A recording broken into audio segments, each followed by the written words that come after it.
بس انت ما قلتليش، هو انت شغال ايه؟ شغال على نفسي. يعني ايه؟ انا شغال على نفسي شغلانتين يا مي. ما شاء الله، ده حلو قوي بقى. ايه هم بقى؟ شغال على نفسي الصبح، بعد كده برجع اريح شويه، بعد كده برجع اشتغل على نفسي بعد الظهر. ايوه، يعني ايه هي الشغلانه بقى؟ يعني بتشتغل ايه؟ بصدر يا مي.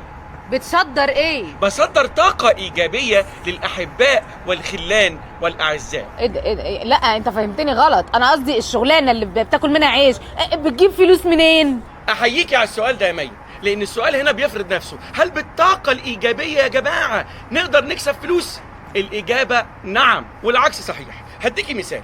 انا وانتي لا قدر الله لو اتجوزنا وقاعدين مع بعض ومش معانا فلوس، مفلسين، بس بنفكر بشكل سلبي ونقول احنا مش معانا فلوس، اخر الشهر هيجي مش معانا فلوس.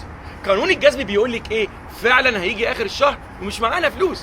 لكن نفس المثال لو انا وانتي متجوزين بس بنفكر بشكل ايجابي ومفلسين، بس مفلسين واحنا مبتسمين وبنصدر طاقه ايجابيه، بنقول احنا هيجيلنا فلوس، احنا مش لاقيين ناكل بس هيجيلنا فلوس، بسعاده وبطاقه ايجابيه. قانون الجذب بيقول لك ايه؟ فعلا اخر الشهر هيجي لنا فلوس، ونقدر نيجي كوكو تاني وناكل اللي احنا بنحبه وناكل اللي احنا عايزينه ونافور الجبنه وناكل كوكو رايس. ما ده هي لا تكون شغال بتاع تنميه بشريه. انا فعلا بتاع تنميه بشريه وبنمي مهارات